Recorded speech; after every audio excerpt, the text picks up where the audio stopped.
is your Filipino radio experience in Las Vegas. PHLV Radio. PHLV Radio.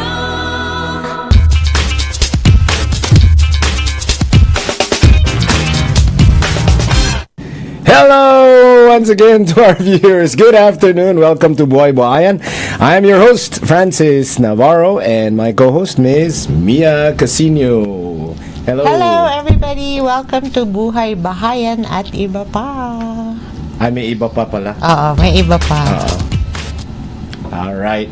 So, what are we doing today, Mia? Oh, by the way, you can watch us live on Facebook, YouTube, Instagram, and on Amazon Fire TV. Listen to us on the PHLV radio app or get our podcast on Apple Podcast, Spotify, and iHeart Radio. Wow, nasisilawan ako sa shirt ko ngayon. Hindi ka nagbra. Ay! sorry to our viewers. Sorry. We have imports today. Oh, we have imports. What is Yes. our topic for today? It's called Coming Home. Yes. Coming Home. Ano yung ibig sabihin ng coming home? So, we have two guests today. And do you want to introduce them or should I? I'll introduce one. You introduce the Okay. other. All right. Our first guest is Mr. Phil Abar, Senior Area Manager. Hello. Of let me see, under the International Market Division, no, of Robinson's RLC Residences, yung pala. Welcome, Mr. Phil Abar. Good morning. Thank you for having us. Thank you for having us. Phil. Thank you. And our next guest is my newfound friend, which is the area manager of RLC Residences, Mr. Rafa Oka. Welcome to the show. Happy to be here. Welcome. Sinabangga mo lang daw siya. Oh, yeah. Paano mo napulot yan? During an event when former VP Lenny Robredo was in town. Oh, wow. Just this weekend, Yes, na? Madami just tayong this blessings, weekend. no? Hindi lang kami namumulot ng mga kahit sino guest dyan sa daan, ha? Yeah, he was talking about real estate in the Philippines. Oh, So, good. do you want a guest? Very good. Yeah, So, that's blessing in the sky yun. Yes, Blessing in the sky. blessing in the Definitely. sky siya. Hulog ng langit. Yun ang ibig Thank you, sabihin. Lord. Okay. All right. So, let's go on. We will ask Mr. Phil. Yeah. Yes. So, you are here, based in the Philippines, dito sa Vegas. What are you doing here? And tell us more about your business here in the U.S., I should say. We are part of the International Marketing Division of RLC Residences back in Manila. So we do a series of road shows every year. And since the US is our strongest market, so we always have a presence here every year. We just finished a road show in LA 2 weeks ago, and on May 11, this Saturday, we'll be having one here in Las Vegas. Very good. Sana makita namin mga kababayan natin doon. So what do you do on your in your one of your road shows? So what do you do? Do you promote? Do you sasayaw ka ba or ano? Bukod sa sasayaw at kakanta, Nasa we're singing actually chair. here to promote the projects of Robinson's Land Corporation or RLC Residences. Okay. So we market that to our fellow Filipinos because some are very keen on number one, moving back home and retiring, or number two, for investments, and really what their requirements are. So we're just here to give the best options that we can from RLC Residences. So these are brand new high-rise, if Yes. I'm not mistaken, high-rise residences all over the All Philippines. over, yes, nationwide. We have in Cebu, we have in Luzon, Visayas, some in Palawan, as far as Palawan. And yes, it really varies. Now we have ready for occupancy units, we have pre-selling. It really would depend on the requirement of the investor or the customer. Oh, wow. So we try to give the best options that we can. Yeah. To them. I'm always asked because I used to sell condos in the Philippines. The very first question is, can they purchase like U.S. citizens? Can they purchase properties in the Philippines? Yes, in fact, that's why we have a presence here. Not only U.S. citizens or former Filipinos, but foreigners per se, like for example, if you're French or German or Japanese, you can own kasi if it's a condominium. If it's a condo, you can right. own Not a house. 100%. You can own the property. If it's a landed property, you will have to have some Filipino roots or a partner in the Philippines. But yes, it's 100% ownership. Condominium. Yes. So for to all our condominiums. viewers worldwide, Yes. you don't need, hindi kailangan ng citizenship in that specific Yes. country, or for, in this case sa Philippines. Yes. Hindi mo kailangan ng for US citizens or hindi mo kailangan ng Filipino citizenship. Yes. Hindi As long kailangan. as it's a condominium. As long as it's a high-rise condominium, right? High-rise Kasi may mga condominium. condominiums din na Pwede, as long as May hindi mid-rise, house. yes. May mid-rise. Basta hindi land. Not- Yes. yes, Not exactly. land. Ang ano po natin, ang rule natin back home is like for, let's say, one building, the government allows 40% of that building for foreign ownership. How about so financing may though? split. Yeah, because Francis is a lender. How about the financing part for condos? What would you like Yeah, to help? for I'll ask financing, Raf for that. ma'am, we have 2 banks that are able to do international lending or foreign okay. lending. We have BDO and Bancos. Banco de Oro. No, ma'am, it's called PNB. We have a branch in Philippine New York National actually for that Bank. one too. So yun, pwede silang Philippine magkuha National ng Bank. international loans. So how does it work ang verification ng international? Let's say, I'm I work here in Las Vegas. I want to buy property in Cebu. Yes. That's where I'm from, by the way. Do I pre-qualify first? Do I need to be there and pre-qualify to get a loan? How does the process work? So let's say I'm from here. Oh, I'm interested in this property. I want to buy a studio unit Yes. in Cebu. This is worth around, let's say, 8 million, 9 million, whatever. And then how do I give a deposit? So I'll let you explain So, that one. We start Rafa. with the reservation fee. The reservation will lock in your unit, the price and the discount rates, and then we have 1 month after the reservation fee of I think $800, something to that degree, and then we have 1 month to do the amortization period. The amortization period will give us the equity we need to be able to get the bank loan. It's different. So if you're if you are, let's say, a Filipino, especially a dual citizen Filipino, you're actually eligible to get a bank loan from the Philippines. Dual citizen. Yes. Philippine Dual. banks. Yun Is yung it better there? difference. It The really depends. interest rate Yes, wise. the interest rates right now are pretty good back home, no? Yeah. So if you do get that dual citizenship, and there's so many banks that will openly give you a loan, the requirements are very easy lang. The usual ID, some income documents. But when you purchase a property, for example, with us with RLC Residences, during the equity period, you'll be issued a contract to sell. In lieu of the title, and that contract to sell can be used as collateral with the local banks in the Philippines. Oh, wow. So sa Wow. financing- So may equity na siya, bale, so for them to be able to, unlike here.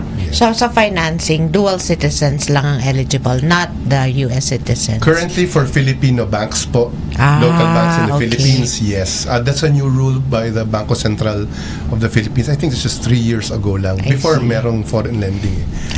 But okay. there are, like Rafa mentioned, PNB and BDO offer banks here, their offices here in the US. New York. I think they're based in New York. They offer naman to, mas malaki lang yung equity, 30% yata if you're not a Filipino citizen.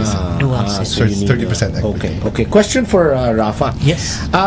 So when I put in my reservation, this is like the process in purchasing a unit there, no, in the Philippines. Now, how long will it take to completion from, let's say, pre-selling? Okay. Na pre-selling tayo this year 2024, Yes. bili na ako, nagkapag-down payment na ako. How long will it take for you to finish the project? It will depend on the project per se. We have some that are available within 21 months. We have some that are available within 55 months. And then the longest one, if I'm not mistaken, is at around 78 months. 78 months, yes. Yes. So after the amortization period or your equity period, you'll be able to more often that turn over the unit already, and you'll be able to use the unit na. Okay. So, less than 2 years, makapag-close na ako, and then I'm paying the amortization, Yes. no? is it RLC? Yes, no? RLC. And then after that, I will switch over to a bank na. This will be the time na parang ganun sa ang style sa Philippines na you turn over. Because I have one myself in Cebu, and I'm still confused. Like it's not your traditional. Different. It's not your traditional. Siya. It's not your traditional financing. Hindi katulad dito. Iba. You have to secure the financing first. Di ba doon? You have to make the reservation until it's completed, and then parang that's when you start to transfer the loan to a bank. Kailangan mag-qualify. Parang hindi matuturn over sa'yo ang unit not until There's equity. you purchase it from the residences, from RLC, di ba? Kasi hindi mo papasayo yan. Kasi dun yung bank i-base yung loan mo eh. Parang, it's similar to here, but there, you have to start paying the amortization. And then after that, pag ma-turn over na sa'yo yung keys, then that's when you have full control over the property. You need to secure bank financing, which is similar to here. So, like for investors naman, kasi you were saying you can occupy the condos. For investors, do you have property management? Robinson's Land. Yes, we do employ property management, like for example Santos Knight Frank, and so on. The same CBRE, those firms. But in terms of leasing, if that leasing, Airbnb. RLC Residences has a leasing arm, so you can enroll actually your units there, and we can help you find tenants for your unit when it's done already. But that being said, it doesn't limit you to the RLC leasing.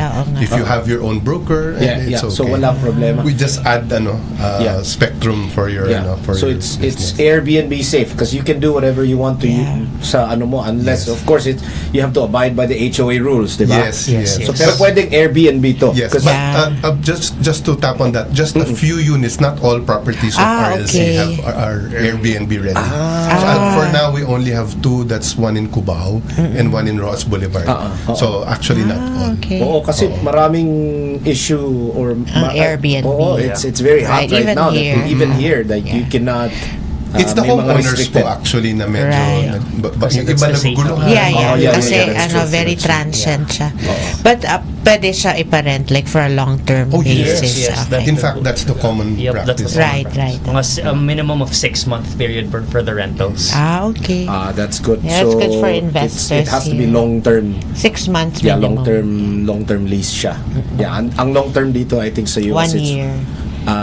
Minimum. Long term is I think at least 30 days. No, that's long term. 1 year. No. Considered, di ba? No. It has to be 1 I'm year. the realtor here. 1 year, yes. That was a trick question for her. It was a test. She knows her. We have to be sharp. She knows her lingo. No, that's short term. Short term. The 1 month. Yes. Gotcha. So doon sa Philippines, you can do 6 months. at least 6 months. Yes. Hindi pwedeng yung shorter than 6 months. How's the rental market in the Philippines? Oh, good. It's very healthy because there's a boom in the BPO industry. So if you go to the main business districts, which is Makati, BGC, Ortigas, there's a boom, office buildings and the call center industry. Right. So with that comes the workers and then the executives. So every segment is covered: the affordable, the luxury, the mid segment. It's very healthy naman. Yeah, we were talking earlier, me and Rafa, on how different Manila is now, and I'm sure in different parts of the Philippines, diba? Yeah, may subway na daw sa Manila. Everyone's excited about Everyone's that. excited for that. Di ba matagal na yung subway na restaurant? We have to correct the notion also kasi I get some feedback. Some Americans would say, I thought Philippines was a third world country. But really, it's fully developed. Very developed. The economy is doing very well in terms of numbers. We even beat China, I think, in 2023 in terms of GDP growth lang since the pandemic. So enjoy. And that subway that you mentioned, it's everyone's excited about that because with the help of the Japanese government. I see. Because I was thinking, paano pag nagbaha? They're building already. Right? That will be from the airport to Valenzuela, Bulacan. Yeah, yeah. Wow, So exciting. It's When amazing. is the target completion When is of The that? target Rafa? completion What would be year? 2028 to 2030. Yeah. So yun yung okay. goal Tagal pa natin na. for the ano. But it would be the perfect time to put your investment Yeah. into the Philippines Yes. kasi Correct. you ride the trend going up. Oo. Correct. Kasi lalo na yung mga pre-selling. Yes, Then exactly. you purchase that one, and then kahit na by the time it's finished, then you can Yes. sell it during that time. Yep. You would have doubled or even probably tripled your... That's true. Because the capital appreciation, Right. minimum 6% per annum. Wow. That's very conservative pa.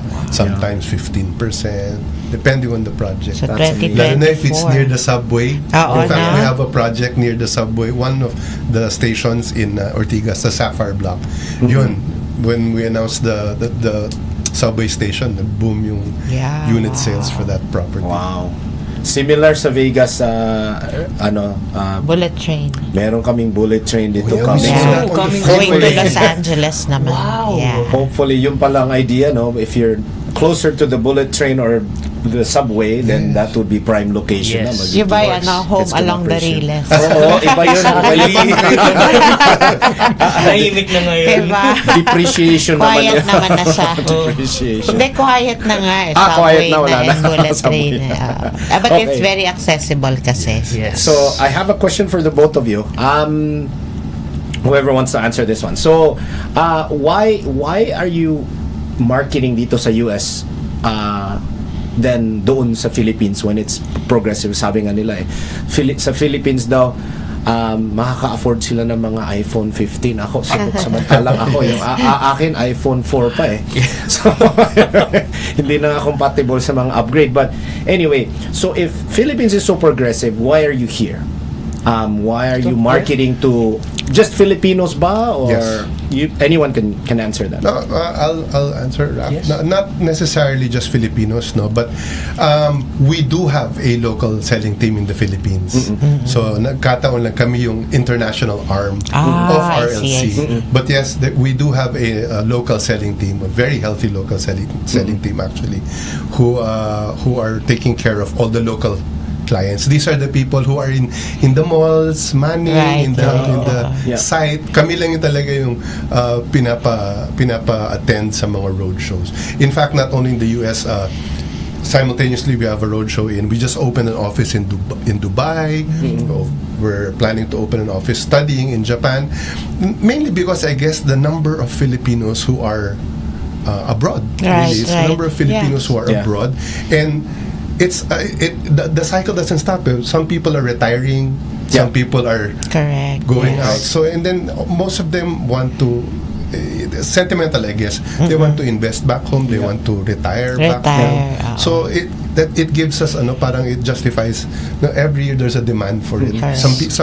Sometimes there's a Filipino group who will invite us pa to the area. So that's why we're here. That's That's why we're here. In terms of communication, let's say people are interested, we can easily talk to someone about Yes, any you questions. can just message me or Tito or Philip here Yeah. at anywhere. Tito Phil sabi niya. Yeah, we can just definitely. Tapos if you guys do decide that you want to check out the event on the 11th, you can just look for Phil or myself. You picked the right place. Actually, Vegas is a number Yes. one, not only destination but number one city of choice for a lot of Filipinos, Yes. retirees We here. noticed that. Kasi, Yes, because of the weather also. Oo, kasi sa atin bahain dito walang baha, 'di ba? It's dry. So, Pero yung araw, tayo takot na tayo sa parang baha. pareho Experiencing It's Except the pawis. Yeah, walang it's not pawis dito. humid here. Yes. Yeah, that's one of the reasons. And I was looking at the statistic here. So I think within the last 5 years, the number of Filipinos in Las Vegas alone, from 130,000, has grown. I think 2022, after 2022-23, has grown to over 200,000 Filipinos now In just in Las 5 Vegas. years. Very That's growing. amazing. Yeah. Less That's than, a quick less growth than. rate. Yeah. Yeah, so it's an alarming rate na, Oo.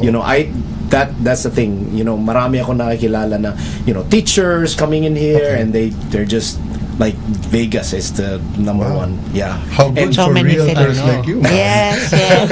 And despite punong-puno na yung Las Vegas, it's going to extend out even more, outside sa mga, hopefully, We noticed sa- that when we're Yeah. driving in the Yes. freeways, the Marami development ng is bahay. really Yeah. growing. Yeah, we have a lot of land here They in Nevada. found out about your little secret of staying in Las Vegas. no? Yeah. It's very nice. The pace is very Yeah, nice. we've been It's very, loving Vegas. Oh, ganda, good, ganda. good, Even the yeah. people are very nice. Oh, even the Welcome, people here welcome here. can stand the 150-degree heat. Hindi pa namin We haven't experienced, thankfully. I know, spring pa lang. Nagja-jacket pa kami. It's a little bit cold sa gabi, no? Yes, yes. Yeah, but Sarap. during the daytime, Yeah. it's very comfortable. Kaya naka-shorts. Naka-shorts ba kayo? Ah. Sino naka-shorts dyan? Buti na lang hindi.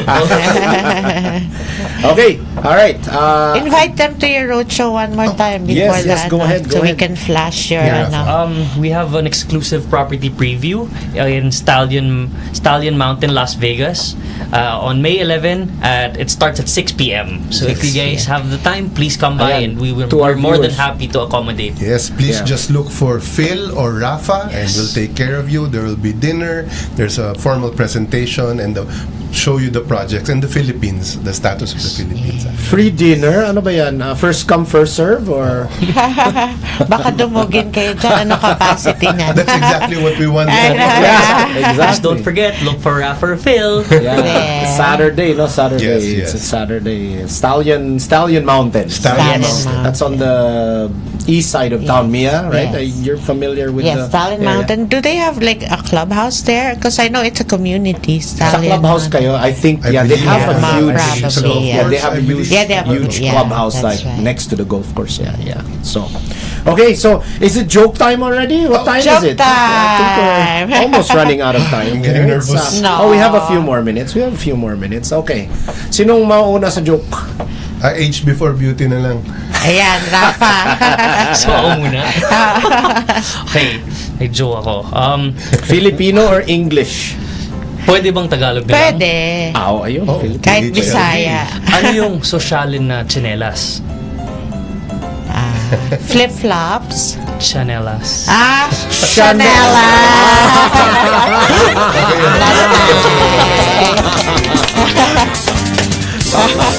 Awa, si Phil naman, si Phil. Sige, Okay. sige. Ako Tagalog. Oh, no, sige, pwedeng English. Okay, Tagalog na lang. Anong sinabi nung isda nung namamatay na siya? Dying. I'm I'm dying. dying. You spoiled the joke, Mia. No, I didn't. I okay. just thought about it. Ako naman. English siya. What did the French fries say? What do French fries do when they haven't seen each other for a while? What do the French fries do? curious. Ewan ko. They ketchup. Wow. Oh, the master. Ay, talaga, beat mo kaming tatlo. Parang ako walang anong isda? Anong isda ang namamaril? Ano?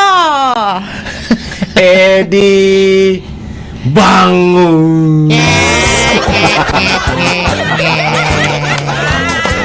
Anyway, Okay, I want to do a sige. shout out ako.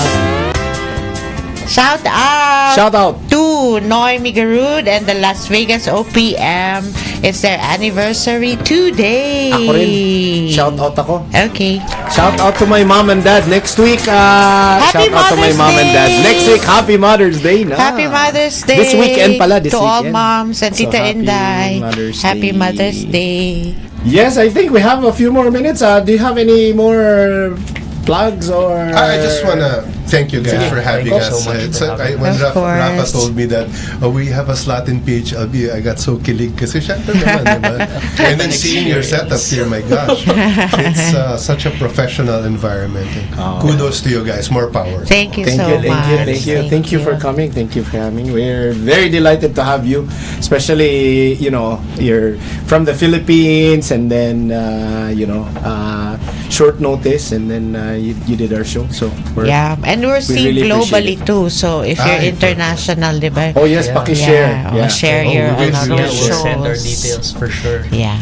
Ayun, say goodbye. Thank you so much for having us. It was really such an experience. You're welcome. Sobrang surreal. Thank you. Yeah, thank you. All right. Sige na. So, thank you very much, guys. And then See you thank you for next watching. week. Buhay Bahayan. See you next week. All right. It's See a you. wrap. Bye-bye.